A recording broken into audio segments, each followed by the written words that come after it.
और जनता की राजनीति कैसी होगी? जनता की राजनीति का मतलब कि किस तरह से नेताओं के उस अधिकार पर किस तरह से नियंत्रित रखें, किस तरह से उनको जो पावर उन्होंने दे रखा है उस पर अपने हित में, चाहे अपने लाभ के लिए किस तरह से नेताओं पर इस तरह से नियंत्रित रखें कि नेता उनके ही हितों में काम करें। तो ये दोनों उद्देश्य को समझने की जरूरत है। लेकिन इसमें जो सबसे बड़ी बाधाएं आ रही हैं जनता को अपने नेताओं पर नियंत्रण करने के लिए कि प्रारंभ से ही वोट देने से ही शुरुआत होती है।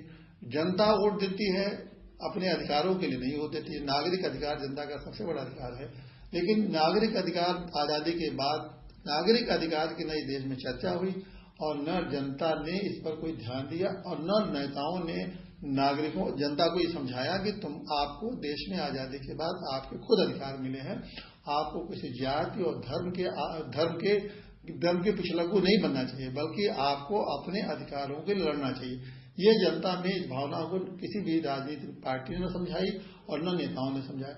अब जनता को अपने नागरिक अधिकारों की समझ अगर आ गई तो निश्चित रूप से जनता वोट देने का काम जो करेगी वो जाति और धर्म पर, जो कि भावनात्मक होते हैं। मैं तो बार बार कहता हूं कि जाति और धर्म पर जनता इसलिए नहीं वोट देती है कि वो जातिवादी है या सांप्रदायिक है, बल्कि जनता इसलिए जाति और धर्म पर वोट देती है कि वो धार्मिक मुद्दे हैं, धार्मिक और जाति के दोनों मुद्दे ऐसे हैं जो कि उनके भावनात्मक मुद्दे हैं। तो सामान्यतः आदमी भावना में बहने की उसकी आदत होती है, जब उसके सामने कुछ नहीं रहता है तो भावना में बह जाते हैं। जनता समझती है कि नेता हमारे इस मामले में बहुत नजदीक हैं, तो इसलिए जाति और संप्रदाय के नाम पर वोट न देकर नागरिक अधिकारों के ऊपर अगर जनता वोट देगी तो उसे सफलता मिलेगी और जो चाहती है नेतृत्व पर नेताओं पर उसका कंट्रोल होगा।